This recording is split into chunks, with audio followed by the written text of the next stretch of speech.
What's going on, everyone? Welcome to a new video. Today we're going to how to do some skin retouching in Photoshop. It's really simple and really easy, and it'll save yours and your client's photos. So let's go right into it. So first, we're going to go over this tool over here. It's called the Spot Healing Brush tool. And what this is going to do is it's going to take parts of your image. So for example, right now, her skin. And it's going to take that certain part and it's going to kind of sample it to kind of figure out what to get rid of and what to heal. So what we're going to do is we're gonna just go over here and we're just gonna start painting. It's almost like the paintbrush tool. And you can see it's already starting to work, but you can see there's some shadows here from under her lip. And that's what we don't want. So we kind of have to just keep going at it and playing around and seeing if it actually gets rid of it. And it's doing pretty well. But again, this will take a lot more fine tuning, but this is how it works right as you do it.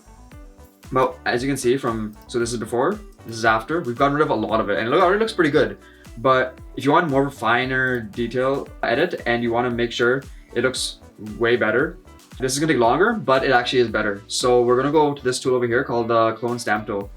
And what this does is if you press Alt, it's going to take a sample of where the cursor is, and that's what you'll use. So for example, over here, I'm gonna press Alt. We're gonna go close to her skin because you want to get as close as possible so it looks more seamless. You don't want anything from like her forehead for her cheek. It's not gonna look as good unless the lighting's that consistent, but it's unlikely because of people's face.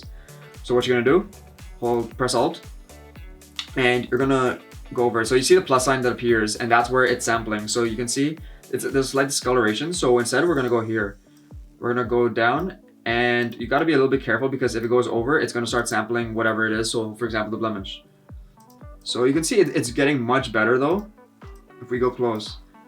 And this is finer. It'll take longer, but it'll be way better in my opinion.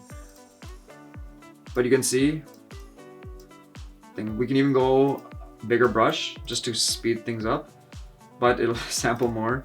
So you may not want to do this for a lot more, but you know, you can also, if you want to have some fun, you can even like say duplicate her nose. So you can do different things with it. You can have a lot of fun, but it's also really good for retouching and getting rid of things so even in like certain creative edits and stuff. Anyway, I hope you really like this video. Please comment down below, like, and subscribe so people can see this video. I hope you really enjoyed it. Thanks for watching. Bye.